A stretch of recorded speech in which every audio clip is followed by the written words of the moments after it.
Hello नमस्कार दोस्तों, मैं अंकुर चपराना आप सभी का मेंटोर जी के इस लाइव प्लेटफॉर्म पर हार्दिक स्वागत करता हूं और आशा करता हूं आप सभी अच्छे होंगे, बढ़िया होंगे, मस्त होंगे और पढ़ाई आपकी सही चल रही होगी। एक बार फिर आपके सामने पॉलिटी की वीडियो सीरीज़ की ये नेक्स्ट वीडियो है और इस नेक्स्ट वीडियो में जो हम बात करने वाले हैं, आज का टॉपिक, सीधे मुद्दे बात हैं। आज का टॉपिक है हमारी नागरिकता, मतलब सिटीजनशिप। पहला भाग हमने पढ़ लिया है। पहले भाग में अनुच्छेद 1 से 4 तक थे। 1, 2, 3, 4 इन चारों को डिटेल में पढ़ा है अनुच्छेद को, मतलब पहला भाग हमारा कंप्लीट हो चुका है। आज यह भाग दूसरे की बात करते हैं। इस दूसरे भाग में हमारा जो टॉपिक है वो है हमारा नागरिकता। नागरिकता मतलब होता है कि आप भारत के सदस्य हैं, भारत के नागरिक, मतलब भारत में रहने के लिए आपके पास क्या आधार है, क्या आपके पास प्रमाण है कि आप भारत के निवासी हैं। अगर भारत सरकार आपको एक सर्टिफिकेट के तौर पे कुछ देता है, या आपको जैसे एग्जाम्पल तौर पे समझाऊं, जैसे आपका Aadhaar card, voter ID card, ration card, ये हमें सभी जो है हमें ये बताते हैं कि हम एक भारत के नागरिक हैं। और ये नागरिक होने का काम ये है कि जिनके पास ये नहीं है ना, आधार कार्ड, पैन कार्ड या राशन कार्ड, इनमें से एक भी या इनमें से कुछ भी ना हो, तो भारत का नागरिक नहीं माना जाता है। क्योंकि भारत का नागरिक होने के लिए एक आइडेंटिटी होनी जरूरी है, जिस पर भारत सरकार ऊपर लिखा होता है।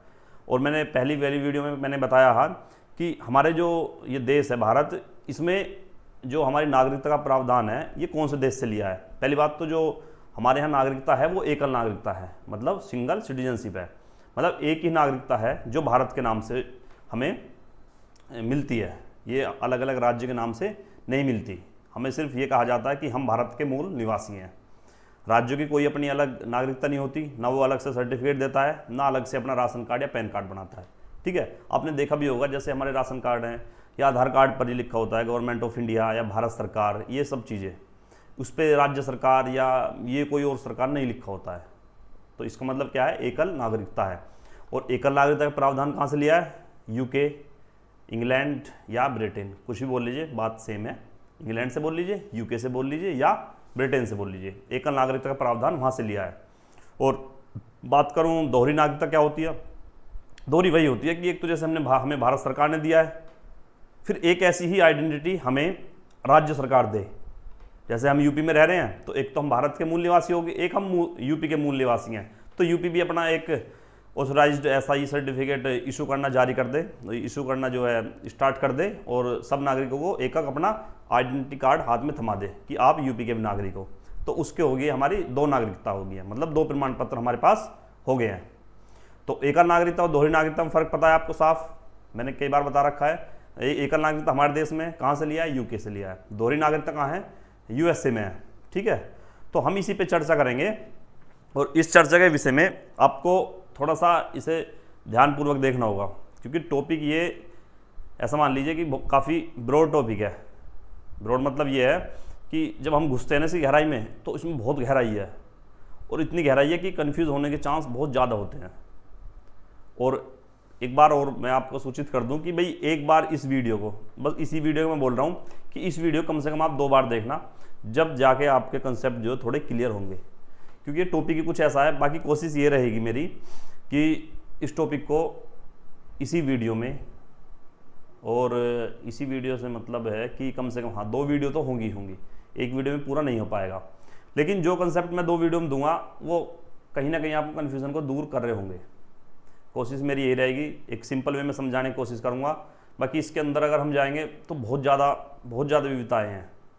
ठीक है, तो कोशिश मेरी यही है कि इस वीडियो के या कंसेप्ट के माध्यम से आपको ये सिटीजनशिप या नागरिकता वाला जो टॉपिक है ये क्लियर हो जाए। अब से पहले आपको शायद ही डर लग रहा होगा इस टॉपिक से।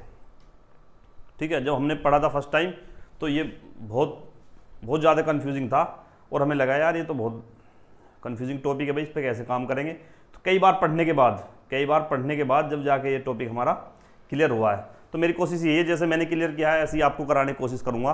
और जिस तरह क्वेश्चन आते हैं मैं उसको भी आपको बता दूंगा, वहाँ तक भी आप देखकर इससे काम चला सकते हैं। मैं नहीं बोलूँगा कि आप 2 वीडियो देखो या इसकी 3 जो भी पार्ट होंगे सब देखने हैं। और जहाँ तक भी वीडियो में आपके लिए इंपॉर्टेंट होगा, जिस भी लेवल की आपकी कोर्स तैयारी है ना, उसी लेवल तक मैं बताता चलूँगा कि भाई कौन सा टॉपिक से या इस टॉपिक से कौन से एग्ज़ाम में क्वेश्चन बनते हैं। उसी टॉपिक को या उसी तक आपको पढ़ने की ज़रूरत है। अगर आपको इंटरेस्ट है और आपको लग रहा है कि भाई मुझे डिटेल में पढ़ना है इसको, तो आप पूरी वीडियो देख सकते हैं। लेकिन मैं आपको ऑन द स्पॉट ये बता दूंगा कि यहाँ से क्वेश्चन बनता है, और इस लेवल के एग्जाम में यहाँ से क्वेश्चन बना है, और हर एग्जाम में क्वेश्चन बनता है। हर एग्जाम में जितना ही हमारे जरूरी भाग 3 है, मौलिक अधिकार है, उतना ही हमारे जरूरी भाग 2 है,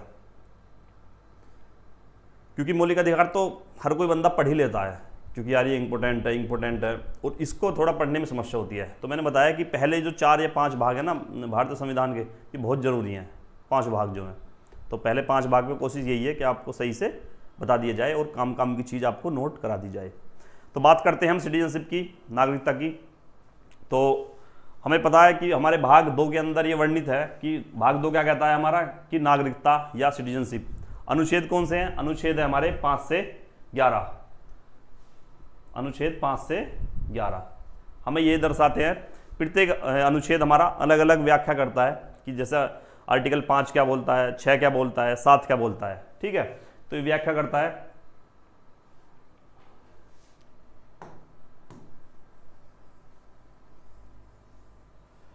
चलिए बात शुरू करते हैं भाई। देखिए इस टॉपिक को जो हम पढ़ने वाले हैं, पहले मैं आपको बता दूं कि जब हम इसको टॉपिक को पढ़ रहे होंगे तो इसको हम 2 तरीके से पढ़ेंगे, 2 पार्ट में पढ़ेंगे। कैसे पढ़ेंगे भाई? 2 पार्ट में पढ़ेंगे। पहले ये कि जो अनुच्छेद हमारे 5 से 11 हैं, जो अनुच्छेद हमारे 5 से 11 हैं, इनके अंदर हमारी क्या क्या बातें लिखी हैं या क्या क्या चीज़ इनके हमें अंदर पढ़नी होंगी, एक बात। दूसरी बात कि जो हमारी नागरिकता अब जो फिलहाल की बात चलती है, जो अब की बात जो हम हैं, हमारे दादाजी हैं या हमारे पिताजी माताजी हैं, ये सब है, ये जो आज की नागरिकता हम जो ग्रहण करते हैं या आज की नागरिकता मान ली हमें चाहिए, तो उसके क्या मापदंड है या उनकी क्या जो है रिक्वायरमेंट्स हैं, वो हम एक तरफ पढ़ेंगे, ठीक है। ये जो हम अनुच्छेद की बात करेंगे 5 से 11 की, तो ये अनुच्छेद हमारे जो हमारे मूल संविधान निर्माता थे, जिसने हमारे मूल संविधान का निर्माण किया था, या जो संविधान निर्माता थे, उन्होंने ये प्रावधान लिखे हैं इसमें। और ये प्रावधान कब के हैं? आपको पता है कि जो हमारा संविधान बन रहा था, तो लगभग आप ये मान लीजिए कि 1947-48 के करीब की हमारी बातें थी। उस टाइम ही हमारा पार्टीशन हुआ था, भारत पाकिस्तान अलग हुआ था, उस टाइम की बात है। तो उन्हीं को लेके उन्होंने प्रावधान रखे थे कि कम से कम उस टाइम कितनी ज़्यादा दिक्कतें होती थी। आप सोच के देखना कि एक देश में से 2 देश बनते हो, तो भूमि का तो पार्ट चलो उन्होंने मान लिया, मैं अलग कर दिया, ऐसी लाइन खींच दी हमारी माउंटबेटन जी ने, और बंटवारा कर दिया। वो 14 तारीख को आज़ाद हुए, स्थापना दिवस मनाया हमने 15 अगस्त को, उन्होंने 14 अगस्त को, ऐसे ही तो बनाया है, एक रात का ही फर्क है। तो ये जो 14 और 15 तारीख के बीच की बातें हैं, जब लाइन भी खींची हमारे अंदर, हमारे देश के अंदर पाकिस्तान के बीच में, उसके बाद लोगों का आना जाना हुआ। कुछ लोग इधर से उधर गए हैं, कुछ वहीं पे ठहर कर फिर थोड़े दिन बाद भारत आए हैं। कुछ लोग ऐसे थे कि जो भारत में रहे हैं, वहाँ नहीं पहुँच पाए, या कुछ लोग ऐसे हैं कि जो एक बार पाकिस्तान चले गए वो वहीं पे रह गए हैं। तो इन सभी को लेके प्रावधान काफ़ी मुश्किल थे। तो उस समय की जो बात थी ना, भारतीय संविधान का जब लिखा जा रहा था, तो उस टाइम जिनको उनके दिमाग में जो बात थी, उन्होंने वही उसमें लिखी कि अब ज़्यादा विविधताएं हैं इस हमारे भारतीय संविधान की नागरिकता देने के लिए। जो हम भारत में नागरिकता प्रदान करेंगे, इसमें जो जो उन्होंने मुख्य चीज़ें थी वो हमारे इन अनुच्छेद में लिख डाली, और बोला कि ये जो आज की समस्याएं हैं ये हम अनुच्छेद में लिखे जा रहे हैं। तो ये प्रावधान या ये शक्ति हमारे पास है। जो जिन्होंने संविधान लिखा, संविधान निर्माता, उन्होंने उस टाइम के पार्टीशन के समय की बात बता रहा हूँ मैं, पार्टीशन के समय की बात जो थी वो उन्होंने अपने हाथ से लिखी है कि किसको किस आधार पर नागरिकता या कौन से अनुच्छेद में किन नागरिक के लिए हमें नागरिकता देनी है, किन को अपना मानना है, किन को पाकिस्तान के उसमें वंचित करना है नागरिक को होने से। तो ये बातें हमारे जो मूल संविधान के निर्माता थे उन्होंने लिखी थी। लेकिन फिर उन्होंने लिखा कि आज के बाद उन्हें पता था कि आने वाले टाइम में भी ये चीज़ें होती रहेंगी, लोग आ रहे हैं, जा रहे हैं, नागरिकता छोड़ रहे हैं, कोई ग्रहण कर रहा है। तो उसके बाद की जो प्रक्रिया है उसके ठेकेदार हमने या जिम्मेदार कौन बना दिया? संसद बना दिया कि जो हमारे नेता लोग होंगे, विधायिका कार्यपालिका होगी, वो हमारे जिम्मेदार होगी कि किसको नागरिकता देनी है, किसको नहीं देनी है। आज के समय की अगर मैं बात करूं तो आज के टाइम में जो हम नागरिकता लेते हैं ना, या नागरिकता जो है छोड़ते हैं, या सारा जो प्रोसेस होता है वो हमारा संसद करता है। तो इन्होंने क्या काम किया था संविधान निर्माताओं ने ये सिर्फ अनुच्छेद 5 से 11 लिखे और इन अनुच्छेद में बता दिया कि आज की समस्या जो है हम उसका निवारण करके जा रहे हैं। ठीक है, तो सबसे पहले हमें यही पढ़ने हैं 5 से 11, और फिर हमें यहां क्या पढ़ना है, यहां ये पढ़ना है कि जो संसद के पास हमारी शक्ति आ गई है ना, जो आज के समय में संसद के पास शक्ति है, आज कैसे हमें नागरिकता छोड़नी है और ग्रहण करनी है, उसकी सारी प्रक्रिया हमारी संसद के पास है। तो हमें इस टाइम इस पार्ट में हमें क्या पढ़ना है, संसद द्वारा जो आज की नागरिकता हमें 5 तरीके से ली जाती है उसके बारे में हम बात करते हैं। ठीक है, समझ में आया क्या बताना चाह रहा हूं मैं, कि अभी जो हम पढ़ेंगे अनुच्छेद वो उस समय के पढ़ेंगे जब हमारे पिताजी या दादाजी, पिताजी भी पैदा नहीं होंगे। पहली बात है, आज़ादी के समय शायद ही किसी के दादाजी हों, वरना उन्हीं की से पहली करीब ये बात है। दादाजी होंगे तो आज के टाइम में नहीं होंगे। ठीक है, तो हमारे पिताजी या हम जो हम भारत के नागरिक हैं उस टाइम तो हम थे नहीं ना, हमारा जन्म था, तो हमारे जन्म का जो प्रावधान है या हमारे जन्म का जो काम किया है नागरिकता देने का, वो किया है हमारे संसद ने।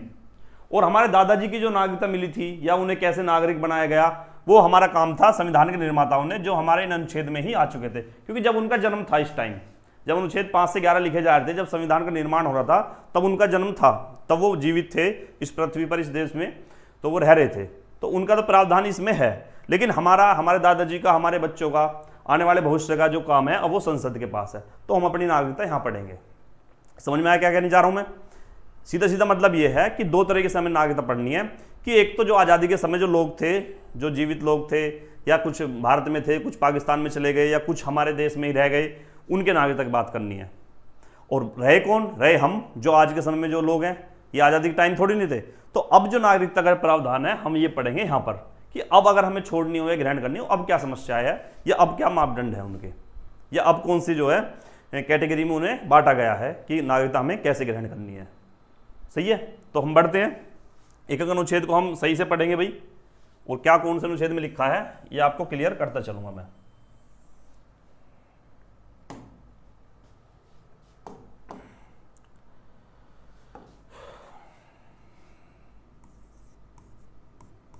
अनुच्छेद 5, आर्टिकल 5 की बात करते हैं। इसमें लिखा है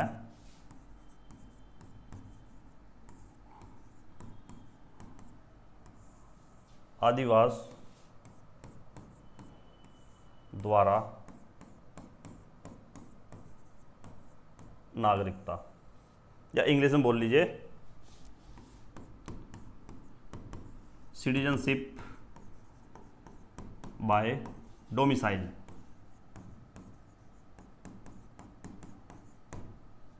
सिटीजनशिप बाय डोमिसाइल, ये हमारा बात करता है अनुच्छेद 5वां, क्या? सिटीजनशिप बाय डोमिसाइल, या हमारे अधिवास द्वारा नागरिकता। ये हमारा सबसे पहले अनुच्छेद 5 में वर्णित है ये चीज़ें। पहली बात तो अगर मैं आपको बताऊं कि क्वेश्चन कैसे बनता है और क्वेश्चन कहाँ से बने हैं अब तक, और कौन कौन से एग्जाम में कहाँ से क्वेश्चन बने हैं, देखिए। अगर मैं बात करता हूँ यू पुलिस, दिल्ली पुलिस, या एसएससी जो जीडी वगैरह होती हैं, या कांस्टेबल, या सीजीएल सीपीओ की बात करता हूँ, तो जो हमारी इस स्लाइड पे ये चीज़ें लिखी है ना, अगर इसी को मैं छोड़ दूँ तो यही चीज़ें यहाँ से 99% चांस है कि यहाँ से क्वेश्चन बनता है। आपको अंदर भी जाने की जरूरत नहीं है। अगर आप यूपी पुलिस की तैयारी कर रहे हो, दिल्ली पुलिस की कर रहे हो, एसएससी की कर रहे हो, तो आपसे सिर्फ 3 या 4 सवाल पूछे जाएंगे, वो भी इस स्लाइड से। कैसे पूछे जाते हैं मेरी बात सुनो। सबसे पहले सवाल ये है, और ये हाल फिलहाल के सवाल बता रहा हूँ मैं, कोई ज़्यादा पुराने सवाल नहीं बता रहा हूँ, कि भारत में या भारत की नागरिकता का प्रावधान हमारे कौन से भाग में है। भारत की नागरिकता का प्रावधान हमारे संविधान के कौन से भाग में है, तो भाग दे देंगे, भाग 1, भाग 2, भाग 3, भाग 4। तो कौन से में है? भाग 2 में है, सबसे पहली बात। दूसरा सवाल कि हमारे संविधान में नागरिकता का प्रावधान किस अनुच्छेद से किस तक हमारा वर्णित है, या किन अनुच्छेद में वर्णित है, तो वो दे देंगे कि अनुच्छेद 1 से 4, क्या अनुच्छेद 1 से 4 तक है, या 5 से 11 है, या बोल देंगे कि 6 से 13 है, ऐसी करके वो ऑप्शन बना देंगे। तो कहाँ से कहाँ तक है आपको पता है? 5 से 11 है।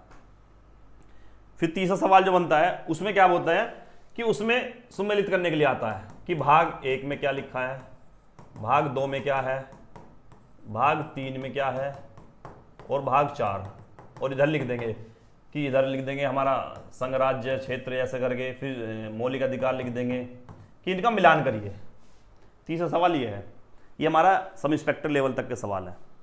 और जो मैंने पहले 2 सवाल बताए वो हमारे किसके सवाल है, कांस्टेबल के सवाल है।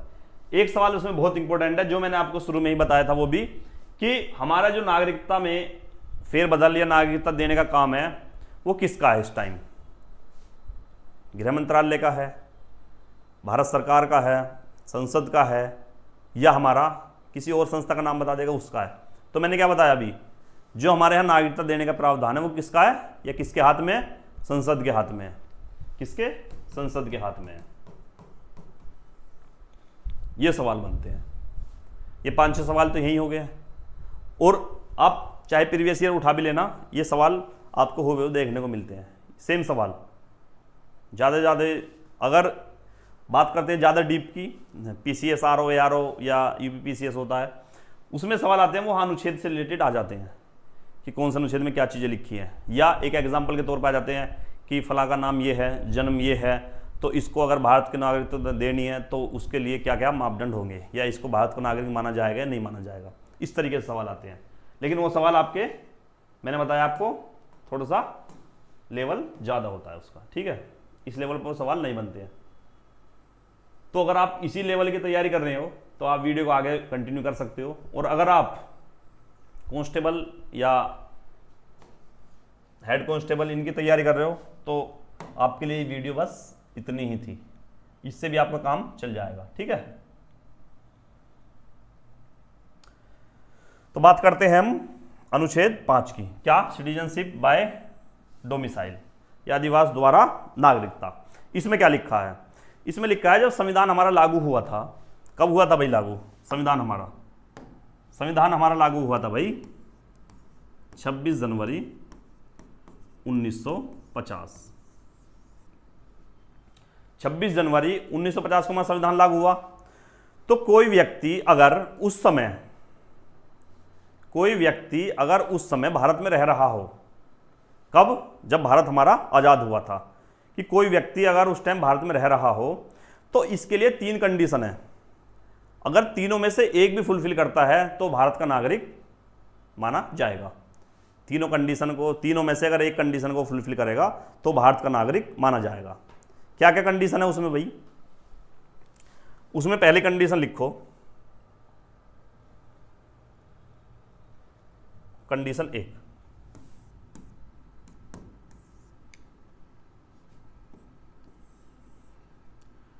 कंडीशन पहली है भाई कि संविधान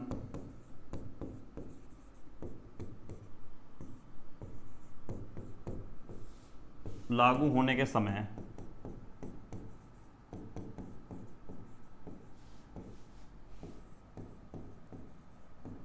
उसका जन्म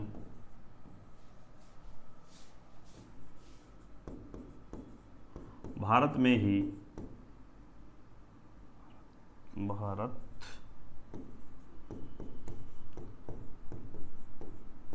हुआ हो।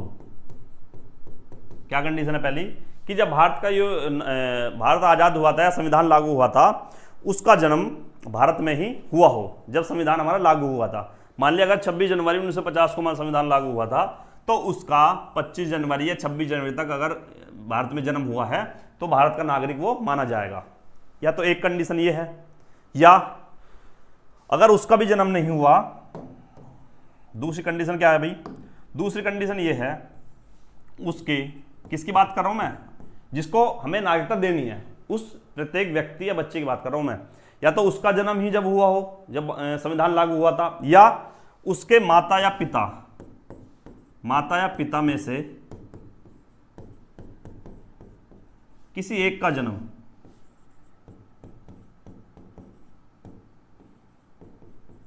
भारत में हुआ हो, उसके माता या पिता का जन्म भारत में हुआ हो, या वो संविधान लागू होने से 5 वर्ष तक हमारे देश में रह रहा हो। तो ये 3 कंडीशन मैंने बताई हैं। तीनों में से अगर वो एक भी पूरी करेगा, अगर तीनों में से एक भी पूरी करेगा तो वो भारत का नागरिक माना जाएगा। तीसरी कंडीशन क्या थी कि वो संविधान के लागू होने से 5 वर्ष तक हमारे देश में रहा हो। जैसे हमारा संविधान 26 जनवरी को लागू हुआ, तब से लेके, और मैं बताऊं 26 जनवरी 1955, अगर इसके समय के बीच भी वो भारत में रह रहा हो तो भी वो भारत का नागरिक माना जाएगा, नागरिक माना जाएगा। समझ में आ रही है बात क्या बता रहा हूं? कि जब हमारा संविधान लागू हुआ, अनुच्छेद 5 में क्या लिखा है? अनुच्छेद 5 में ये लिखा है भाई कि जब हमारे भारत का संविधान लागू हुआ था तो उस समय जो हमारी सिटीजनशिप थी या नागरिकता थी वो हमारी डोमिसाइल के मापदंड पे भी दिया जाती थी, या इसके आधार पर ही हमें नागरिकता दी जाती थी। और कैसे दी गई थी कि ये आपकी रिक्वायरमेंट्स हैं, ये 3 आपकी रिक्वायरमेंट्स, अगर इसमें से भी एक आप फुलफिल कर रहे हो या एक भी आप पूरी कर रहे होगे तो आपको भारत का नागरिक मान लिया जाएगा। क्या क्या 3 ये चीज़ है हमारी? पहली है संविधान लागू होने के समय उसका जन्म भारत में हुआ हो, जिसको नागरिकता देनी है उसी की बात कर रहे हैं, या उसका जन्म भारत में हुआ हो, पहली चीज़ तो भारत का नागरिक मान लिया जाएगा। या इन सब में या है, मतलब इनमें से सिर्फ एक, कोई भी एक पूरी कर रहा हो, बस सारी पूरी करने की जरूरत नहीं है। संविधान लागू होने के समय उसका जन्म भारत में हुआ हो या तो भी भारत का नागरिक होगा। अगर ये नहीं है तो दूसरी पा जाओ। दूसरी है उसके माता पिता में से किसी एक का जन्म भारत में हुआ हो तो भी भारत का नागरिक माना जाएगा। तीसरी कंडीशन है अगर उसका जन्म भारत संविधान लागू होने से और 5 वर्ष तक, लागू जिस दिन हुआ उससे 5 वर्ष तक भी अगर वो भारत में रह रहा है तो भी वो भारत का नागरिक मान लिया जाएगा। तीनों में से एक अगर कंडीशन है वो फुलफिल कर रहा है तो भारत का नागरिक मान लिया जाएगा। ये चीजें थी जो हमारे अनुच्छेद में 5 में लिखी हुई हैं। ठीक है, अब बात करते हैं अनुच्छेद 6 की।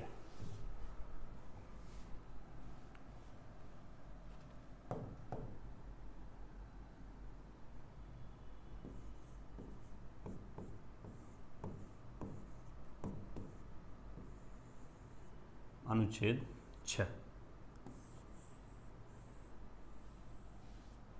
अनुच्छेद 6 क्या बोलता है? पाकिस्तान से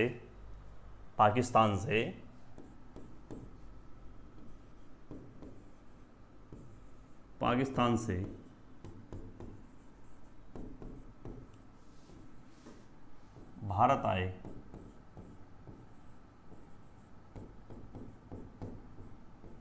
लोगों की नागरिकता। ध्यान से सुनो इसे, क्या बात है। ये हमारा अनुच्छेद 6 क्या बोलता है? ये बोलता है कि जैसे आज़ादी हुई, भारत आज़ाद हुआ तो पार्टीशन हुआ तो पाकिस्तान अलग, हिंदुस्तान अलग। हिंदुस्तान पाकिस्तान के पार्टीशन के बाद जो व्यक्ति पाकिस्तान चले गए थे मान लिए, तो वहां से जो अगर भारत आए हैं, पाकिस्तान से जो भारत आने वाले लोग हैं उनको कैसे नागरिकता दी जाएगी, ये सवाल था। तो उनको जो नागरिकता दी जाएगी उसका प्रावधान या उसके मापदंड या उनको कैसे दी जाएगी, इस सारी की समरी हमारे अनुच्छेद 6 में लिखी है। अगर उन लोगों को संविधान नागरिकता देनी थी उस टाइम तो वो अनुच्छेद 6 पढ़ें और उसके आधार पर उनको नागरिकता दी गई थी। जो हमारे अनुच्छेद 6 में लिखा है अगर वो फुलफिल करते हैं तो वो भारत के नागरिक माने जाएंगे, जो हमारे पाकिस्तान से भारत आए थे। ठीक है, तो इसके मापदंड क्या है? इसमें आपको ऊपर कर देता हूं, डेट याद लिखनी है। डेट का इसमें थोड़ा सा इंपॉर्टेंट रोल है, डेट पर इसको आपको ध्यान देना है कि डेट कौन कौन सी हैं। डेट है भाई हमारी 19 जुलाई 1948। ये वो डेट है जिसको हमें आधार माना था उन व्यक्ति को नागरिकता देने के लिए। ठीक है, तो इस डेट पे ये 19 जुलाई 1948 जो है, इस डेट के आधार पर हमें उनको नागरिकता दी गई थी। कैसे? अगर इस डेट से पहले ही वो आगे हों, अगर जो लोग भारत आए हैं ना पाकिस्तान से, उनकी बात कर रहा हूं मैं, अगर 19 जुलाई 1948 तक या उससे पहले वो भारत आ गए हैं तो उनको स्वतः नागरिक मान लिया जाएगा। अगर मान लिया वो कोई लोग 18 जुलाई 1948 को भी आया है, या मान लीजिए 17, या मान लीजिए 16 जुलाई 1948, 47, ऐसे भी अगर भारत आए हों 19 जुलाई तक, तो उनको तो स्वतः ही या अपने आप ही भारत की नागरिकता दे दी जाएगी। अगर इस डेट से पहले आए होंगे वो व्यक्ति, 19 जुलाई 1948 से अगर पहले आए हैं तो उनको ऑटोमेटिकली नागरिकता प्रदान कर दी जाएगी। लेकिन अगर इस डेट के बाद आए हैं, मान लीजिए वो व्यक्ति आया है कोई 20 जुलाई को और 1948 को, तो उसको स्वतः ही नागरिक नहीं मान लिया जाएगा। उसके लिए क्या कंडीशन थी? उसके लिए कंडीशन ये थी कि उसको 6 महीने भारत में रहना होगा। पहले 6 महीने भारत में रहना होगा, उसके बाद वो बात करेंगे कि उसको नागरिकता देनी है या नहीं देनी है। ठीक है, 6 महीने तक भारत में रहेगा, उसके बाद वो अप्लाई करने के लायक होगा। किसके लिए अप्लाई? कि मैं भारत का नागरिक हूँ। उसके लिए सर्टिफिकेट होता है ना, बाकायदा पूरा प्रोसेस होता है, हर सेक्शन लिखा जाता है कि मैं ऐसे मापदंड पूरे करके आया हूँ, मैं यहाँ से आया हूँ, पूरी प्रक्रिया होती है। तो उसके बाद अगर भारत सरकार चाहे तो नागरिक उसे माने या ना भी माने, ऐसा भी होता है। ये श्योर नहीं है कि बिल्कुल अगर कोई आप मापदंड पूरे कर रहे हो तो आप भारत के नागरिक माने ही जाओगे, ये जरूरी नहीं है। ये हमारे संसद के हाथ में कि किसको नागरिक माने किसको नहीं माने। ठीक है, तो अनुच्छेद 6 में क्या था कि जो भारत आए हुए लोग हैं ना, जो भारत आए हुए लोग हैं उनकी नागरिकता की बात कर रहा है कि उन्हें नागरिकता हम कैसे देंगे। अब भारत का पार्टीशन हो गया है, लेकिन सब चीज़ हर जगह कोई मतलब मानते हैं ना, एक बार में जाने के बाद सेटल नहीं हो पाता है। तो अगर वो वापस आए हैं हमारे यहाँ तो उनके लिए नागरिकता का प्रावधान है, वो कैसे है, तो उनके लिए हमें क्या मापदंड है? तो मापदंड ये है कि एक तारीख आधार मान ली कि 19 जुलाई 1948 एक तारीख है। अगर इससे पहले तुम भारत आ गए हो तो तुम स्वतः ही नागरिक माने जाओगे। अगर इसके बाद आए हो तो इसके बाद आने के लिए आपको 6 महीने कम से कम यहाँ भारत में रहना होगा। उसके बाद आप अप्लाई कर सकते हो कि हम भारत के नागरिक के लिए नागरिकता लेने के लिए हम अप्लाई कर रहे हैं। तो हमारा अनुच्छेद 6 ये बोलता है। ठीक है, नेक्स्ट बात करते हैं भाई हम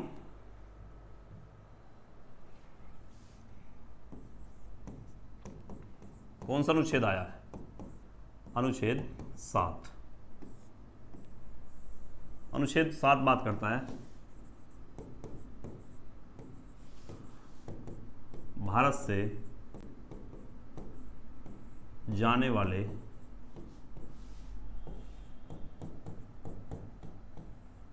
लोगों की नागरिकता।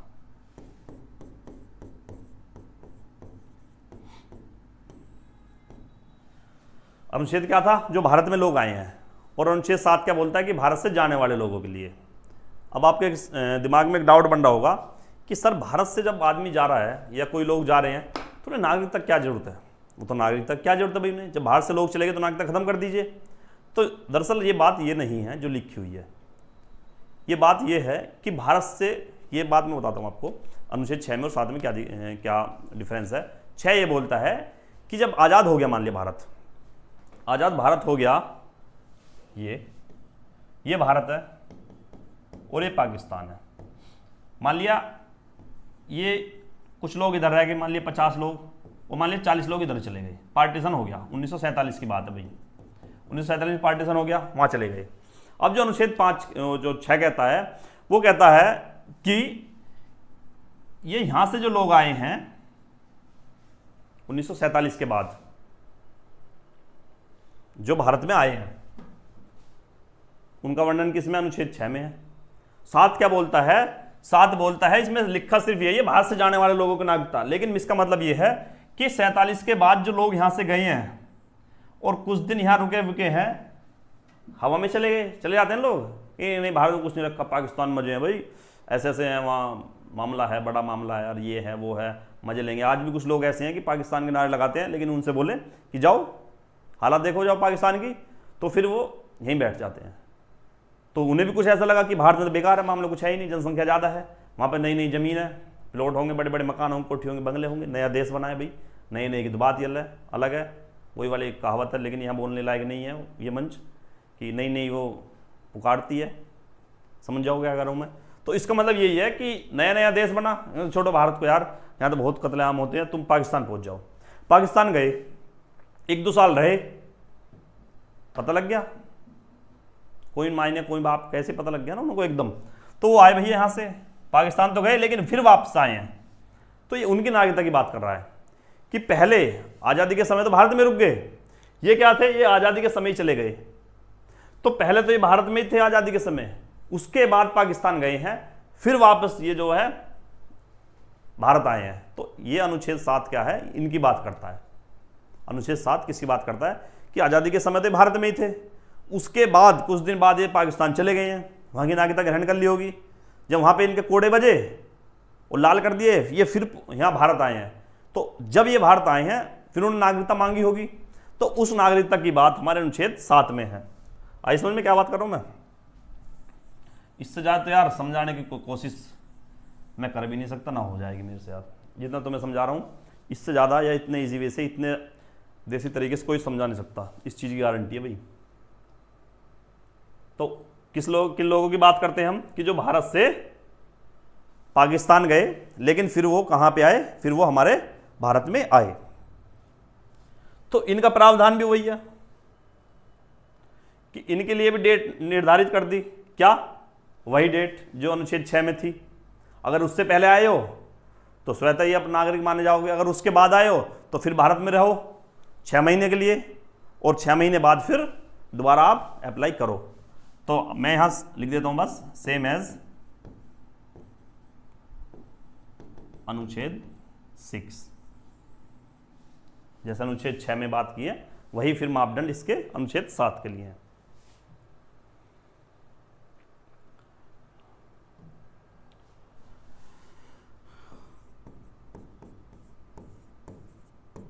अनुच्छेद 8, अनुच्छेद 8 क्या बात करता है? 6 और 7 आई होप आपको समझ में आया होगा कि 6 में क्या लिखा है, 7 में क्या लिखा है। अनुच्छेद दोनों में बताया मैंने कि जो भारत में गए, भारत से गए हैं पहले तो उनकी, और जो फिर पाकिस्तान से वापस आए हैं उनकी, ये दोनों बात किस में है? अनुच्छेद 6 में और 7 में। अनुच्छेद 8 की बात करते हैं कि 8 में क्या लिखा है। आई होप आपको यार समझ में आ रहा होगा। अनुच्छेद 8 है ना, हाँ 6 7। अब बात करते हैं अनुच्छेद 8 की। भारत के मूल व्यक्ति जो होते हैं ना, मूल निवासी, जानते हैं मूल निवासी क्या होते हैं? भारत के मूल निवासी, क्यों उन्हें भारत के नागरिक नहीं होते? भारत के मूल निवासी, भारत के मूल निवासी, या person of Indian origin, person of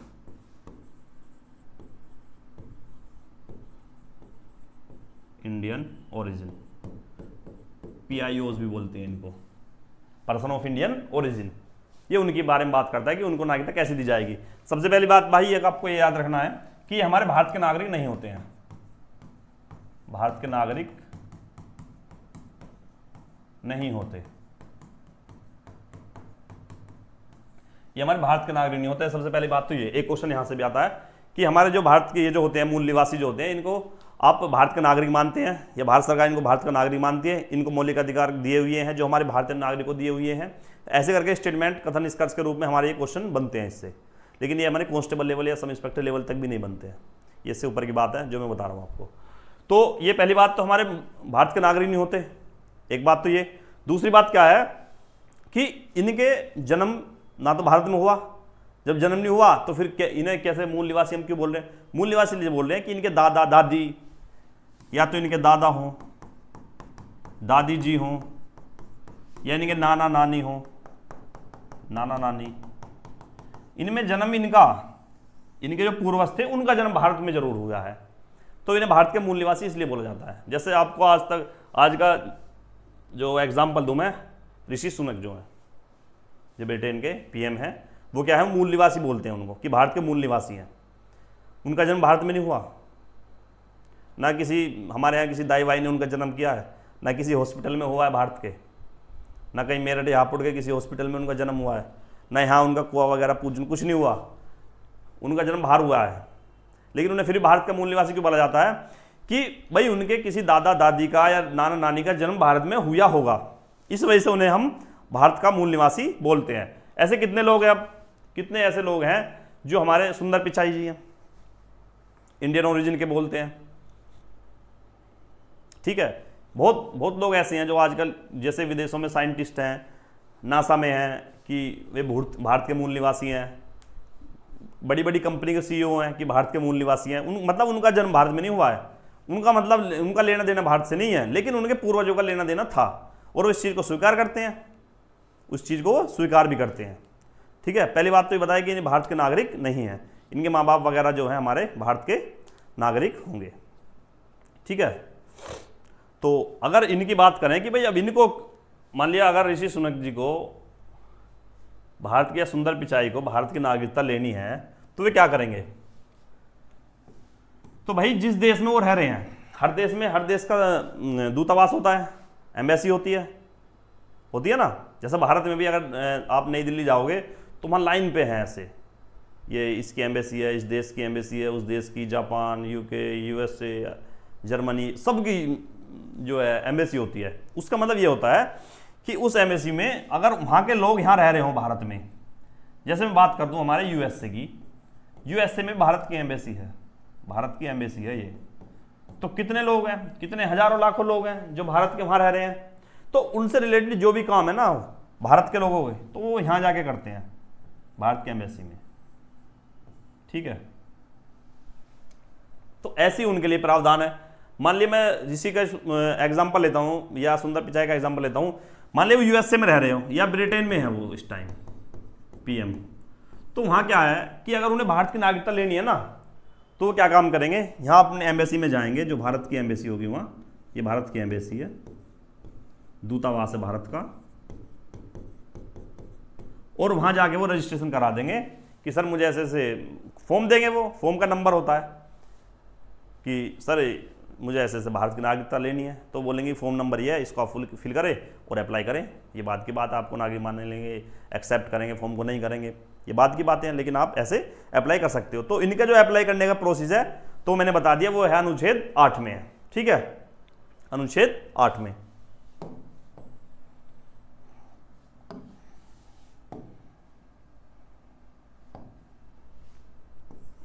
अगला जो हमारा अनुच्छेद है, नेक्स्ट आर्टिकल है हमारा आर्टिकल 9। आर्टिकल 9 ये बोलता है अगर कोई व्यक्ति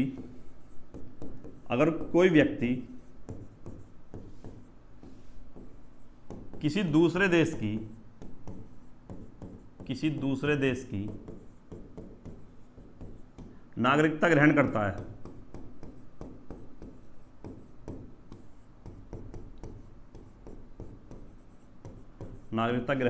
है, तो उसकी भारत की नागरिकता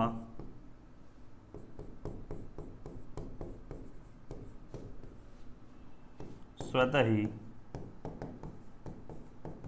खत्म हो जाएगी।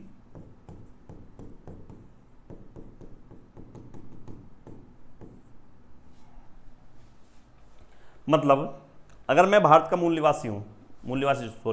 मैं भारत का नागरिक हूँ, प्रॉपर नागरिक हूँ, अगर मैं जाके कल को ब्रिटेन की नागरिकता ग्रहण करता हूँ, यूएसए की नागरिकता ग्रहण करता हूँ, जर्मनी की, युगांडा की, कनाडा की, किसी की भी अगर मान लिया नागरिकता ग्रहण करता हूँ, तो मुझे अपने की छोड़ने की जरूरत नहीं है, मेरी खुद ही खत्म हो जाएगी, एग्जाम्पल के तौर पर समझाऊँ तो अक्षय कुमार की है, भारत के नागरिक नहीं है वो, उन्होंने कनाडा की नागरिकता ग्रहण कर रखी है। जब कनाडा की नागरिकता उन्होंने ग्रहण करी तो उन्हें भारत में ऐसा प्रतीत हुआ, क्योंकि एम्बेसी तो वहाँ भी है, तो उनकी नागरिकता, भारत की नागरिकता उन्हें स्वतः ही खत्म कर दी गई, और वो भारत के नागरिक नहीं माने जाते। अब कहाँ के, कनाडा के हैं। अगर वो दोबारा आके बात करेंगे यहाँ पे नागरिकता की, तो फिर उन्हें फिर वही मापदंड है कि उनके क्या प्रोसेस है, कैसे वो अप्लाई करेंगे, उसके बाद उनके लिए क्या प्रावधान है, वो अब कौन करेगा, ये अब अनुच्छेद में इनमें नहीं होंगे, अब वो हमारी भारत की संसद करेगी, जो हम नेक्स्ट पार्ट में पढ़ेंगे कि भारत की संसद हमारी किसके अनुसार, या कौन व्यक्ति हमारे भारत का नागरिक होगा, कौन बच्चा नागरिक होगा नहीं होगा, उसके लिए क्या क्या प्रावधान है, क्या क्या प्रोसेस है। ठीक है, 5 तरीके से ग्रहण कर सकते हैं वो व्यक्ति, तो उन 5 में से वो किसके लिए एलिजिबल है, वो हमारी जब संसद डिसाइड करती है। तो हमारी 9वां अनुच्छेद क्या बोलता है कि अगर किसी व्यक्ति ने, भारत के नागरिक ने किसी अन्य देश की नागरिकता ग्रहण कर लिया, तो भारत की स्वतः ही खत्म कर दी जाएगी। सही है। अब अनुच्छेद 10 और 11वें की बात करता हूं मैं। 10 और 11वें में सिर्फ और सिर्फ यही बातें लिखी हैं जो मैंने अभी लास्ट लाइन में बोली हैं। क्या कि आज अब के बाद, ये संविधान निर्माताओं के वचन थे कि अब के बाद ये लिखे हुए हैं अनुच्छेद हमारे, मैं लिख देता हूं, अनुच्छेद हमारा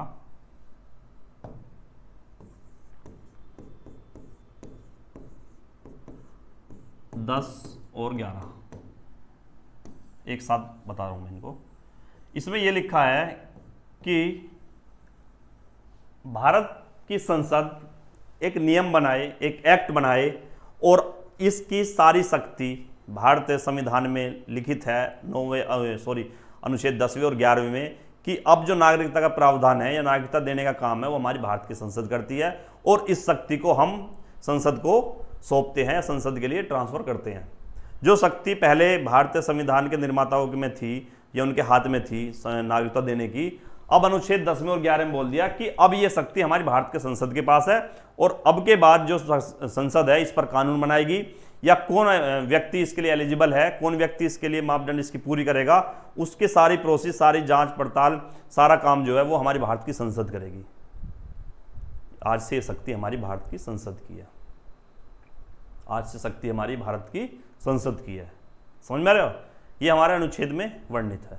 ये भी हमारे मूल संविधान में डाल के गए थे निर्माता कि भाई हम तो सदा नहीं रहने हैं और ना सदा ऐसा हो सकता है कि यही व्यक्ति बस भारत के नागरिक होंगे जो हम बना के गए हैं, न इसके बाद छोड़ेंगे, न इसके बाद भारत की नागरिकता लेंगे। ये तो प्रोसेस लंबा है। जब तक देश चलते हैं, दुनिया चलती है, तब तक ये चीज़ें चलती होंगी। तो आगे के लिए जो हमने ये काम दिया है, ये अब संसद को दिया है कि अब ये जो काम है अब तुम्हारे हवाले है, अब तुम इस काम को करोगे। ठीक है। तो फिर भारत संसद ने अधिनियम बनाए, नागरिकता अधिनियम 1955।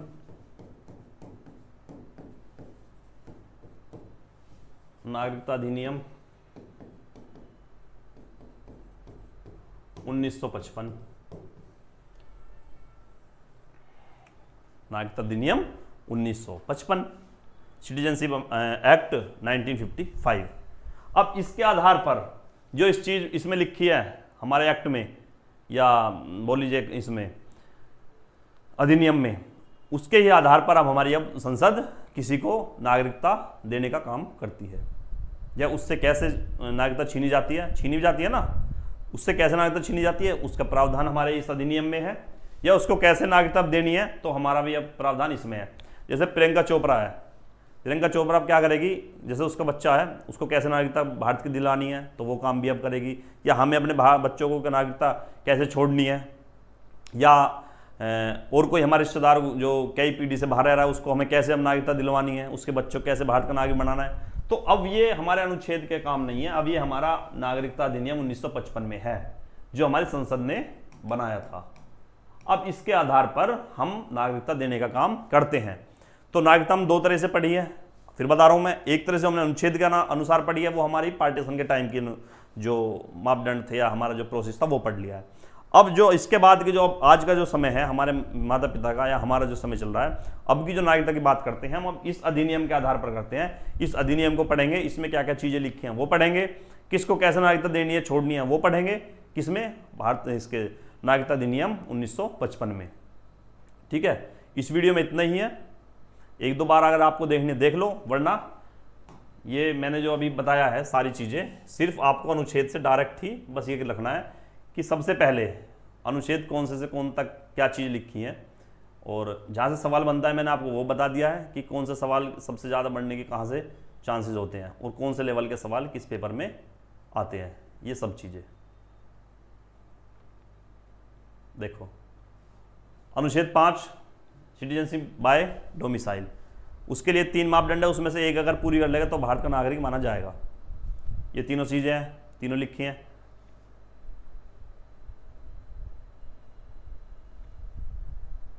दिखाई दे रहा है ना। फिर अनुच्छेद 6 क्या बोलता है कि पाकिस्तान जो भारत आए व्यक्ति हैं उनकी नागरिकता की बात करता है कि पाकिस्तान जो भारत व्यक्ति आए हैं उनकी नागरिकता हम कैसे देंगे। उसके लिए हमने एक डेट निश्चित की थी 19 जुलाई 1948। अगर इससे पहले आए हैं तो स्वतः ही या खुद ही नागरिक होंगे या नागरिकता दे दी जाएगी उन्हें। अगर इसके बाद आए तो 6 महीने रहो, उसके बाद भारत के लिए अप्लाई, नागरिक बनने के लिए अप्लाई करो। ये प्रोसेस था। साथ में क्या है कि पार्टीशन टाइम तो भारत के नागरिक थे, वो छोड़ के चले गए पाकिस्तान, पाकिस्तान में रहे 2-4 साल, वहाँ से अपने लात घूसे खा गए, फिर उन्हें दोबारा जो भारत की नागरिकता मांगी है, ये उनके लिए प्रावधान है। अनुच्छेद 6 के जैसा 6 बोलता है, प्रोसेस वही है, लेकिन ये स्टेटमेंट अलग है जो हमारे अनुच्छेद 7 की है कि जो भारत से जो गए हैं लोग उनके लिए। अनुच्छेद 8 क्या बोलता है? जो भारत के मूल निवासी हैं, persons of Indian origin, PIOs बोलते हैं, उनके लिए जो नागरिकता है वो हम कैसे देंगे उन्हें। फिर अनुच्छेद 9 बोलता है अगर कोई व्यक्ति किसी अन्य देश की नागरिकता ग्रहण करता है, अन्य देश का नागरिक बनता है, तो अब खुद ही खुद अपने भारत की नागरिकता उससे छीन ली जाएगी या भारत का नागरिक उसको नहीं माना जाएगा। अनुच्छेद 10 और 11 का बोलते हैं कि अब जो नागरिकता के प्रावधान है या नागरिकता देने लेने का काम है वो हमारी भारत के संसद के पास है, और ये शक्ति हमारी भारत के पूर्णतः भारत संसद के पास है। वही नियम इस पर बनाएगी आने वाले समय के लिए भी, और अगर इन फ्यूचर कोई बदलाव करना है तो भी ये पावर है हमारे संसद की। It's a power of our parliament to amend in the constitution in which the constitution amendment act 1955, यह बोल लीजिए आपकी सिटीजनशिप एक्ट 1955, इसके आधार पर जो भी हमारे नागरिक होंगे या नहीं होंगे उनके सब के लिए हमारा प्रावधान हमारा संसद करेगा। ये उसकी पूर्ण रूप से पूरी जिम्मेदारी है। इस वीडियो में इतना ही, मिलते हैं अगली वीडियो में जब हम पढ़ेंगे भारत शासन अधिनियम, ये इसके नागरिकता अधिनियम 1955 के बारे में कि हमें नागरिकता अगर बनना है तो हम क्या मापदंड आप पूरे करेंगे। ठीक है, आई होप आपको समझ में आया होगा। तो शॉर्ट नोट्स बना लो और इनको 1-2 बार रिवाइज कर लो, काम हो जाएगा। ठीक है, इतना ही है। जय हिंद, जय भारत। ओके।